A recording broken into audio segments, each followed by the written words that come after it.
নমস্কাৰ আপোনালোক সকলোকে মোৰ ইউটিউব চেনেল টিচাৰ্ছ কৰ্নাৰলৈ পুনৰ এবাৰ স্বাগতম জনাইছোঁ। মধ্যাহ্ন ভোজনৰ ৰান্ধনি, আশাকৰ্মী আৰু অংগনবাড়ী কৰ্মীসকলৰ বাবে এক ভাল খবৰ। আজি অসমৰ মাননীয় মুখ্যমন্ত্ৰী ডক্টৰ হিমন্ত বিশ্ব শৰ্মাই এক গুৰুত্বপূৰ্ণ ঘোষণা কৰিছে এইসকল কৰ্মচাৰীক লৈ পেলাই। তেখেতে কৈছে যে মধ্যাহ্ন ভোজনৰ ৰান্ধনিসকলক অৰুণোদয়ৰ ধন দিবলৈ মানা কৰা হৈছে, কাৰণ তেওঁলোক চৰকাৰী কৰ্মচাৰী। তাৰ পৰিৱৰ্তে মধ্যাহ্ন ভোজনৰ ৰান্ধনি, আশাকৰ্মী আৰু অংগনবাড়ী কৰ্মীসকলৰ দৰমহা বৃদ্ধিৰ কথা চিন্তা কৰা হৈছে। আগন্তুক বিত্তীয় বাজেটত সেয়া অন্তৰ্ভুক্তি কৰা হ'ব। আহক এই খবৰটি আমি মুখ্যমন্ত্ৰীৰ মুখেৰে শুনো।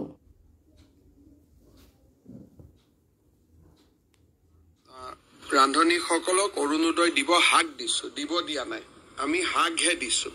কাৰণ চৰকাৰী কৰ্মচাৰীয়ে অৰুণোদয় ল'লে তাৰ এটা বেড প্ৰেক্টিছ হ'ব।